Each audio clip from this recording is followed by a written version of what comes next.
Have you ever wondered how a sugar-free drink took the world by storm? For decades, Coca-Cola ruled the beverage kingdom.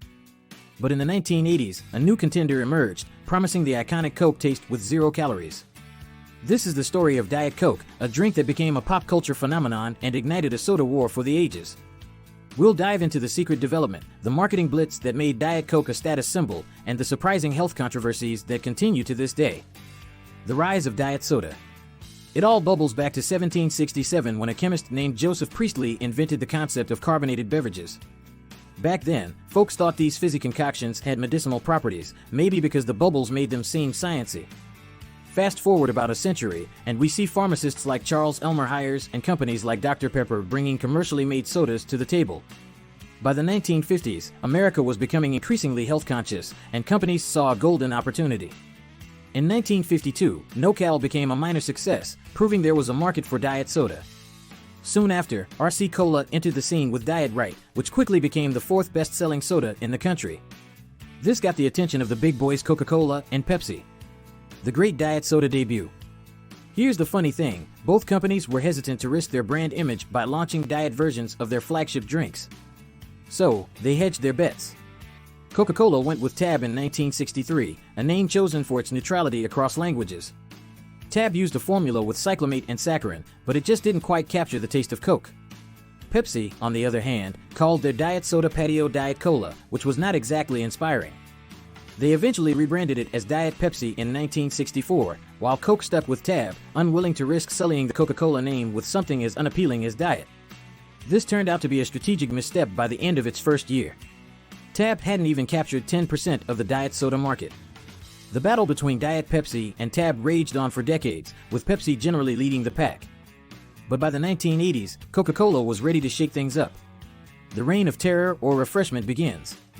In 1982, Coca-Cola finally unleashed their secret weapon, Diet Coke.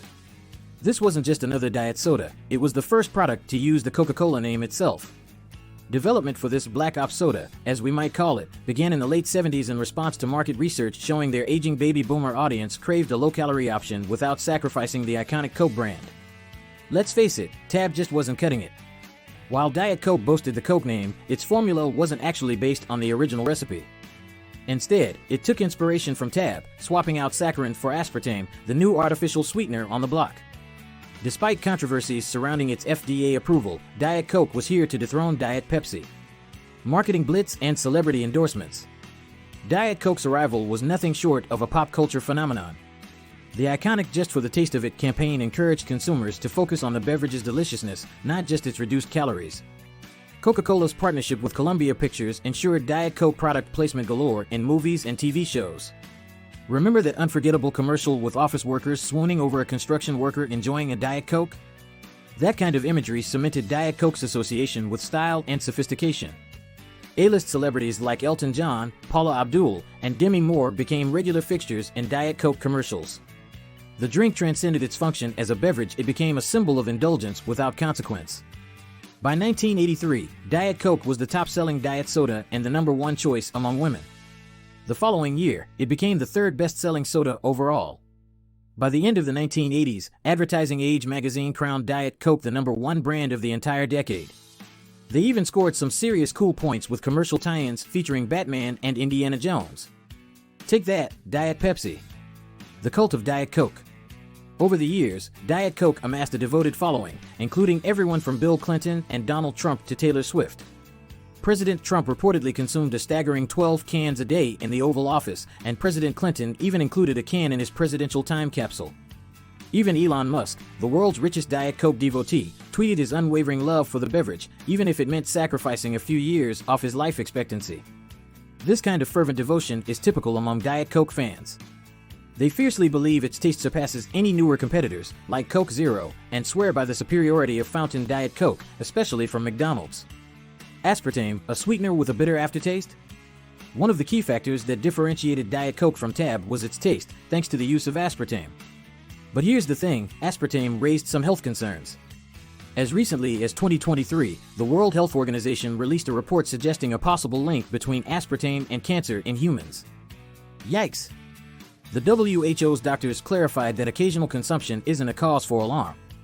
However, they cautioned people who guzzle large quantities of Diet Coke, like our friend Elon Musk, to be wary. The U.S. Food and Drug Administration disagreed with the WHO's findings, maintaining aspartame's safety and insisting the WHO report didn't recommend changing daily intake guidelines. The International Sweeteners Association predictably jumped in to defend aspartame, calling the study incomplete, not surprising, considering their vested interest. As for the separate debate on whether artificial sweeteners actually aid weight loss, the jury's still out. The WHO currently recommends against using them for weight management, suggesting long-term consumption doesn't necessarily prevent weight gain. The fizz starts to go flat, the rise and fall and rise again of Diet Coke.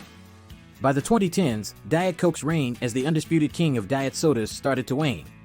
Its dominance fizzled out like flat soda, with sales mirroring the deflating foam at the top of a forgotten drink.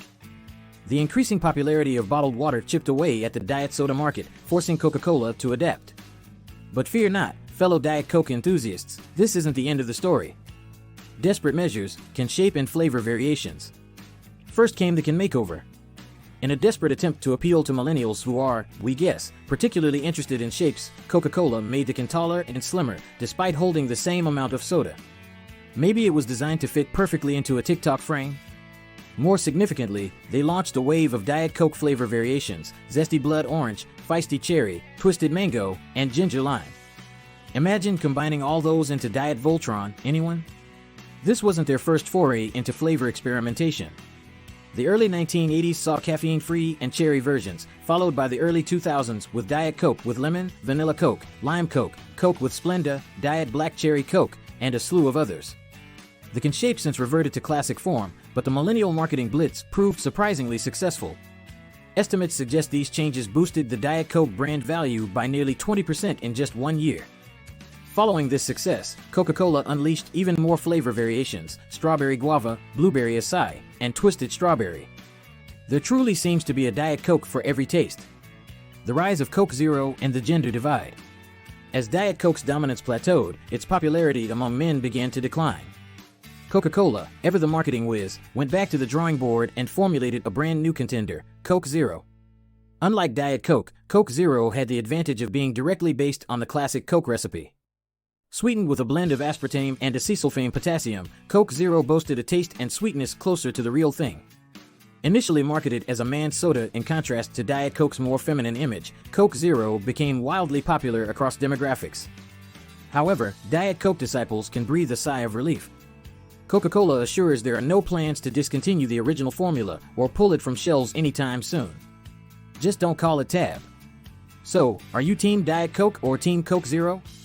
Let us know in the comments below, and be sure to like, subscribe, and stick around for more Munchville adventures. We've got plenty more fascinating food and drink stories waiting to be uncorked. Thank you for watching.